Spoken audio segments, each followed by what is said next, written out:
Everyone welcome back to my channel. आज हम लोग होम मैनेजमेंट की यूनिट 2 के बारे में देख लेते हैं।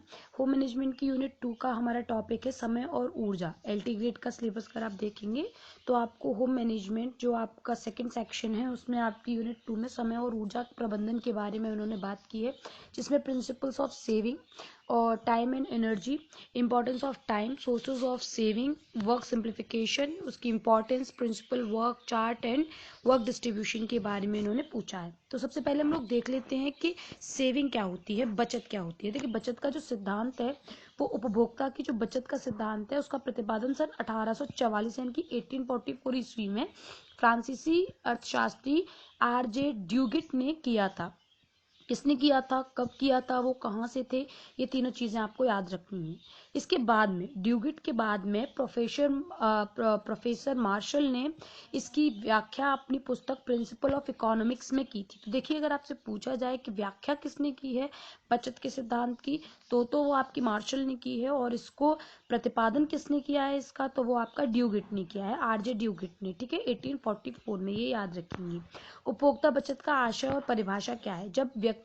जब कोई व्यक्ति किसी वस्तु का क्रय करता है, मतलब वो किसी चीज को परचेज करता है, तो उसे क्रय करने से उसकी उपयोगिता मिलती है। मतलब जैसे कि मैंने एक मोबाइल खरीदा, उसकी उपयोगिता क्या होगी कि मैं उससे लोगों से बात कर सकती हूँ, कुछ चीजें अपनी, कोई अगर बिजनेस है तो उसको उससे रन कर सकती हूँ, या एक्सवाइजेड जो भी चीजें हैं वो मेरी उपयोगिता है, मेरी यूटिलिटीज हैं जो मैं उससे कर पा रही हूँ।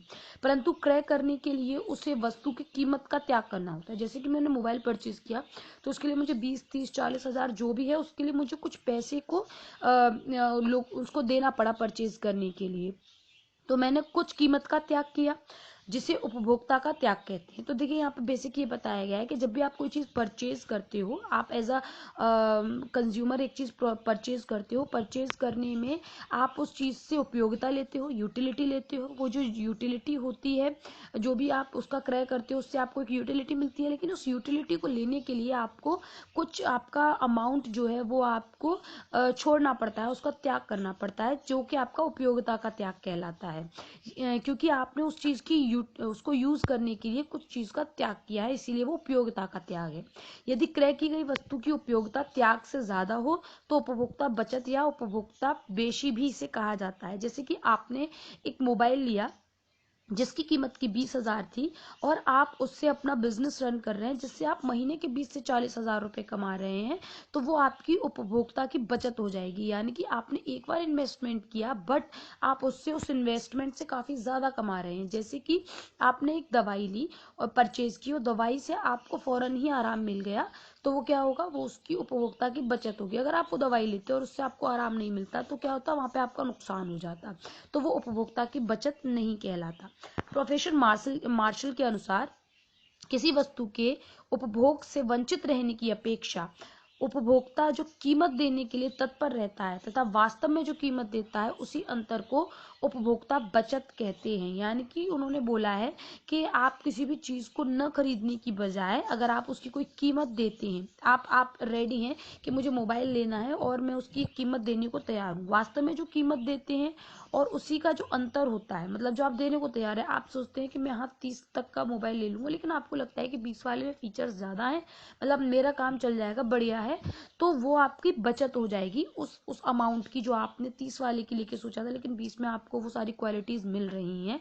या फिर वो आपका जो 30 वाला है वो भी आपका बहुत अच्छा परफॉर्म कर रहा है और आपके जो सारे काम है उनको पूरा कर रहा है, तो भी वो आपकी उपभोक्ता की बचत कहलाएगा। वहीं जो आपके टॉन्जिंग हैं, उन्होंने कहा है समस्त तुष्टि गुण, यानी कि जितनी भी आपके सेटिस्फाइंग आपकी क्वालिटीज होती हैं, और समस्त विनय कीमत, यानी कि जो भी आपके एक्सपेंडिचर की जो कीमत होती है को मापने वाली राशियों का अंतर आपका उपभोक्ता की बचत कहलाता है। यानी कि आपने जो खर्च किया है, जो आपने उससे सेटिस्फेक्शन लिया है, उसका जो डिफरेंस है वो आपकी उपभोक्ता की बचत कहलाता है। उपभोक्ता की बचत की धारणा हमारे दैनिक जीवन के अनुभवों पर आधारित होती है। इस सिद्धांत का सीमांत उपयोगिता हास नियम से घनिष्ठ संबंध है। अगर आपको पूछा जाए कि उपभोक्ता की बचत का सिद्धांत किससे कनेक्टेड है, तो ये आपका सीमांत उपयोगिता हास नियम से इसका रिलेशन है। दूसरे शब्दों में किसी वस्तु के संभावित एवं वास्तविक मूल्य के अंतर को उपभोक्ता की बचत कहते हैं। यानी कि एक हम एक एज्यूम करते हैं और जो उसका रियल जो उसकी यूटिलिटी होती है या उसकी कीमत होती है, उसमें जो डिफरेंस होता है वो उपभोक्ता की बचत कहलाता है। उपभोक्ता की बचत और कुल उपयोगिता आपकी दोनों उसकी इक्वालिटी में चलती हैं। ठीक है, उसके बाद हम बात करते हैं समय और ऊर्जा के बारे में। तो समय साधन के रूप में एक सर्वाधिक महत्वपूर्ण साधन है। जो हम जानते हैं कि टाइम जो है वो बिल्कुल सबके पास इक्वल होता है और जब निकल जाता है तो उसके बाद लौट कर नहीं आता है। समय की अवधि सबके लिए समान होती है। समय व्यवस्थापन सफलता का मूल मंत्र है। यानी कि जब आप अपने टाइम को मैनेज कर लेते हैं तो आप किसी भी टारगेट को अचीव करने के लिए आगे रहते हैं। जैसे कि कई स्टूडेंट्स हैं जो कि अभी भी रेगुलरली पढ़ रहे हैं, पेपर है या नहीं है, लेकिन बहुत सारे स्टूडेंट हैं जब वैकेंसी आएगी तभी पढ़ेंगे, तो वो अपने टाइम को मैनेज नहीं कर रहे हैं, वो अपने समय को उपयोग नहीं कर रहे हैं, तो उससे उनके रिजल्ट्स उतने इफेक्टिव नहीं होंगे। अब समय के कई प्रकार हैं, जैसे गुणवत्ता समय, यानी कि बच्चों के साथ जो क्वालिटी टाइम होता है, बच्चों के साथ घूमना फिरना, क्वालिटी टाइम स्पेंड करना, उनको साथ पिकनिक पे जाना, सिनेमा जाना, बच्चों को खुश रखना, वो आपका गुणवत्ता समय है। मनोवैज्ञानिक यानी कि साइकोलॉजिकल टाइम, ये टाइम सिर्फ हम फील कर सकते हैं। जैसे कि किसी का हम वेट कर रहे हैं तो हमको वो 10 मिनट भी बहुत ज़्यादा लगती हैं, और वहीं जब आप किसी पार्टी में हैं तो आपको 1 घंटा भी पता नहीं चलता है। तो ये आपका साइकोलॉजिकल टाइम होता है।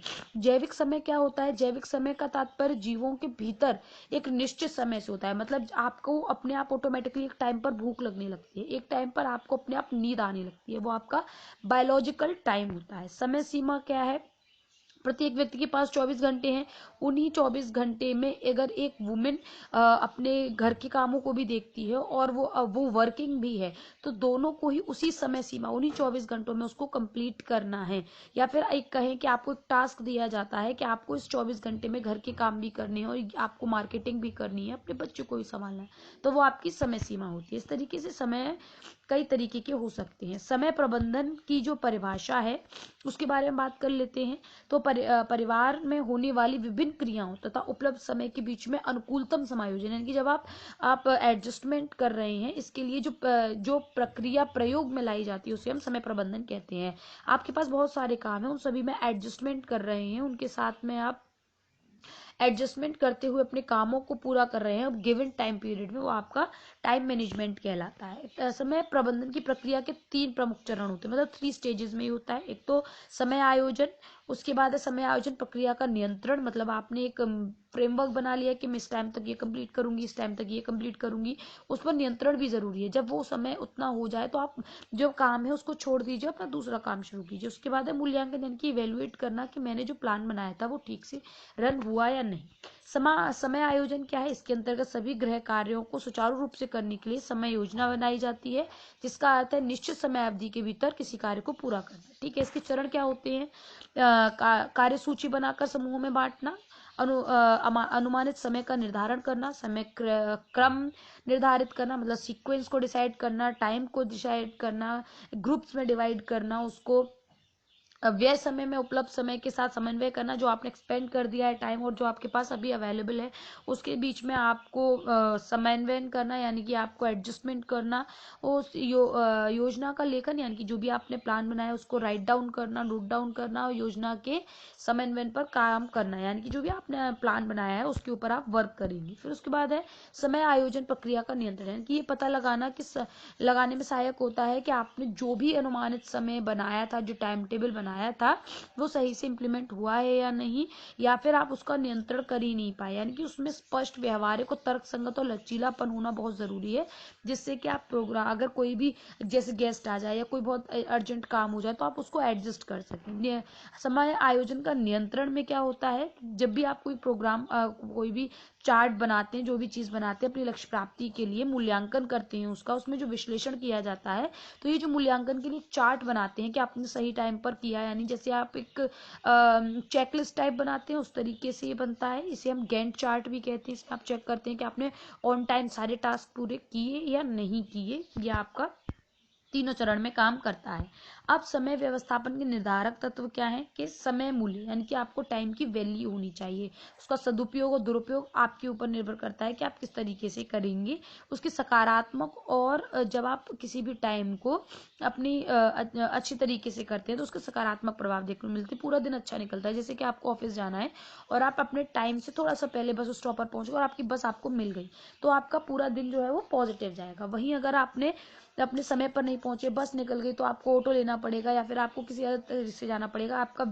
आपका जो पैसा है वो भी ज्यादा वेस्ट होगा और आपका पूरा दिन भी खराब हो जाएगा क्योंकि आप लेट ऑफिस पहुंचेंगे। समय मानक यानी कि स्टैंडर्ड टाइम, समय मानक से अभिप्राय है कि जो कि एक क्रिया को पूरा करने में लगता है, यानी कि आपको सब्जी बनाने में 15 से 20 मिनट लगते हैं, तो ये निश्चय करना होगा कि आपको किस टाइम में किस काम को करने में कितना टाइम लगता है। आपको मॉपिंग क्लीनिंग में 1 घंटा लगता है, 2 घंटे लगते हैं, वो सारी चीजें आपकी स्टैंडर्ड रहेंगी।